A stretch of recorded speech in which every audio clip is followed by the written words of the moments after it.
नमस्कार, मी संजुनीताई बारमुळे, प्रहार संघटनेच्या सोलापूर जिल्हाध्यक्षा। आज DYSP कार्यालयाच्या समोर ज्या कांदेताई आहेत ते आत्मदहन करायला निघाल्या। त्यांचा तो विषय जो आहे तो मी समजून घेतला।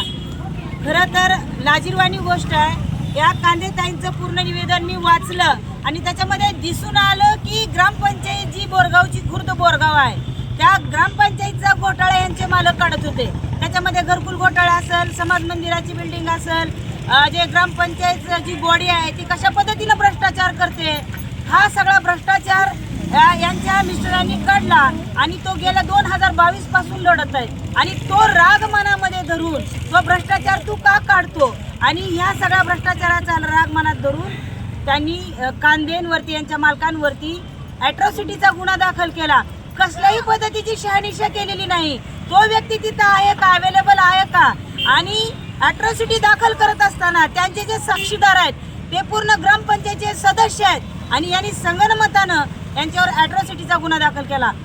यांचे मालक उपस्थित नसताना मला वाटतं काहीतरी त्यांच्या शेताकडे होते, ते म्हणतात की आमचे मालक शेताकडे होते आणि हा गुन्हा सकाळी 8:30 वाजता गावामध्ये घडला असं लिखित करून ॲट्रॉसिटी दाखल केली। हा अन्यायच आहे।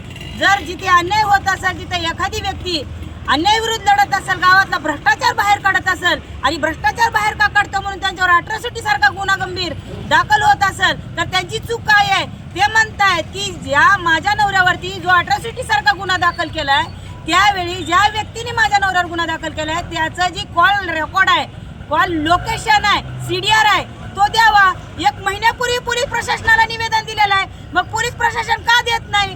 गुन्हा दाखल झालाय, ठीक आहे, त्याचा जामीन झालाय, तो बी मान्य करतो।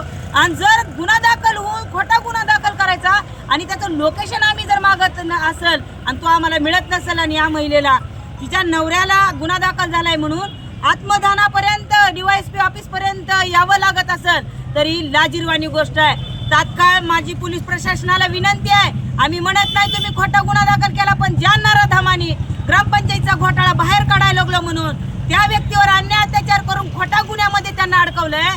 आमची पोलीस प्रशासनाला विनंती आहे की जो गुन्हा दाखल झालाय त्याचा CDR काढा, त्याचं कॉल लोकेशन काढा, ज्यांनी गुन्हा दाखल केलाय ते तिथं हजर आहेत का, ज्याच्यावर दाखल केलाय तो तिथं हजर आहे का, हे मागण्यासाठीच आम्ही न्याय मागतोय। आणि आता ती ताई गेल्यानंतर त्यांना आत्महत्यास प्रवृत्त केलं म्हणून सुद्धा ही करू शकतो, परंतु पोलीस प्रशासनाने त्यांना आश्वासित केलं की 60 दिवसाच्या आत आम्ही तुम्हाला CDR आणि जे लोकेशन आहे ते देऊ आणि निवेदन देऊन त्यांना आत्मदहन आहे ते जो इशारा केला आहे त्याला स्थगिती दिलेली आहे। पण विनंती आहे पोलीस प्रशासनाला, एवढ्यावर तुम्ही न बसता तात्काळ या पीडित महिलेला ज्या नालायक जी बॉडी आहे, आता काय म्हणतात की वीर चोरीला गेली म्हणल्याप्रमाणे आता ती समाज मंदिर 58 लाखाचं चोरीला गेलं म्हटले।